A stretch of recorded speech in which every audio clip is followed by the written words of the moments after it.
had some matches with Jimmy Snuka and Paul Orndorff also around '78. What are your memories of those matches? They were singles and tags. I remember Orndorff. I used to watch. I've watched some of the tapes now because I got all this guy. This fan of mine just keeps sending me all these tapes and old tapes, and the matches look great on television. Orndorff was really hard to work with because he was so friggin' strong, you know, and he was it was scary. He was so strong. He had so much power in his legs, but I have a fond memory of the matches. They were just they were a little scary because he was so damn strong, you know. Was Jimmy a wild man? Snuka was easy to work with. Right. Yeah, he was wild. He's always been wild, but he was easy to work with, real easy. But when I had Orndorff, he was a little green, you know. So, I mean, you couldn't really tell it, but you work with him, you know. And when someone's green and they hook up with you, it's like they're ripping your arm off, you know.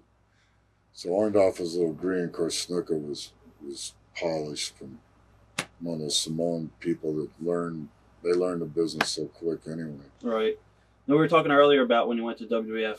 Actually, it was probably WWF at the time, and you were managed by the Grand Wizard. Mm-hmm. And you worked with Bob Backlund and Pedro Morales. What was Bob Backlund like working with him? Like going to the dentist and having all your teeth pulled out. In what aspect? It was really hard to work with Bob. And Bob is another great guy. And actually, as what they did to me, and this is part of the reason, and this is to credit to Bob, you know, nothing against Bob. But when you first came into New York, they pushed you and pushed you and pushed you on TV, and they wouldn't see you in the arena for 6 months. They just kept seeing you pulverizing people. So finally, my first match in New York in front of a live audience was Madison Square Garden, and they wanted me to go an hour long with Bob Backlund. So that's why it was like pulling teeth, because it was brutal. But we had probably, as far as a fan perspective watching it, it was a real exciting match, and it was a good match, hard fought match. But on this end of it, it was like one of the hardest matches I ever had. You know, sometimes you have matches that, you know, it's just like painting a picture, and It's so beautiful, and you don't even blow up.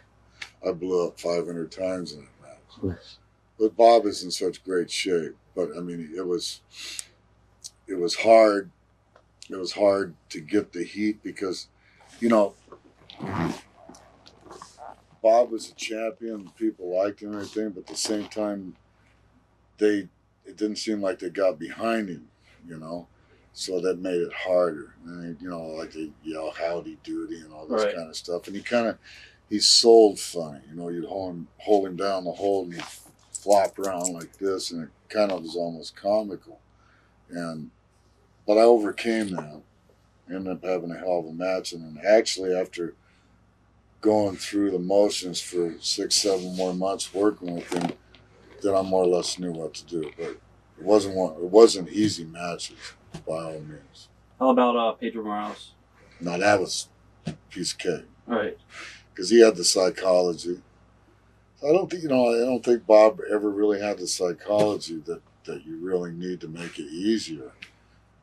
Pedro would come in there, and I'd get him in a corner and rough him up a little bit, and he'd sell, and all of a sudden he'd start doing this and like this and this, and those people would be like this, and all I'd have to do is go, right, you know, take a few bumps and scoot off. I mean, it was easy.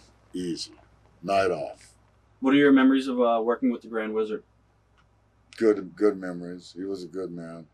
If he was put with somebody by Vince Sr. and say, hey, you're going to manage this guy, that guy, he not only managed him in the ring, he managed him everywhere. You know, he'd call you, and great guy, you know, great guy.